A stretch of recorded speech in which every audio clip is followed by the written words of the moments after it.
明星故事会，今天咱们再说一说张小斐。那么张小斐呢，可以说是流量明星。现在啊，这个李焕英起来之后，张小斐的流量可以说是很大的，热度很高。这个最近呢，又签约了合颂传媒，可以说是后续不可限量。然而，大家记得不记得之前在张小斐参加这个《我就是演员》这个节目当中，被很多人踩，因为这个大家在舞台上，在春晚上经常看到张小斐演小品，但张小斐是这个中戏毕业的，是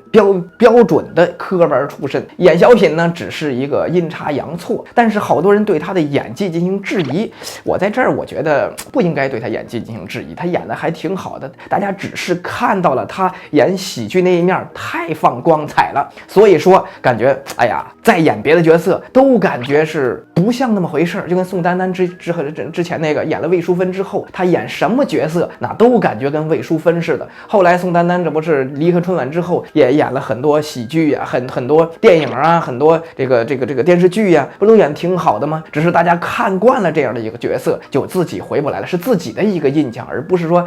这个人只能演这种角色。但是而且张小斐在那个角色当中还经常被人踩。你想想，有一个人叫孙茜，这个孙茜呢，哎呀是欠的。张小斐找他去对词儿的时候啊，他带搭不理的，最后没排好，在台上还把张小斐给毁了一顿，说张小斐啊这么不行，那么不行啊，不按他套路来，不按之前节奏来，把张小斐踩了一顿。张小斐欲哭无泪啊，有理没去说去。但是那个时候他是一个小流量、小演员、小明星，跟人家孙茜、大腕没法比，只能听人家的。到现在，如果孙茜看到张小斐能有50多亿票房的话，一定会另眼相看的话。再一个就是，哎呀，张小斐原来有一闺蜜叫袁姗姗，袁姗姗呢之前曾经跟张小斐很熟，只说她啊打呼噜怎么样啊，睡觉打呼噜。我当时想看一看张小斐睡觉打呼噜什么样。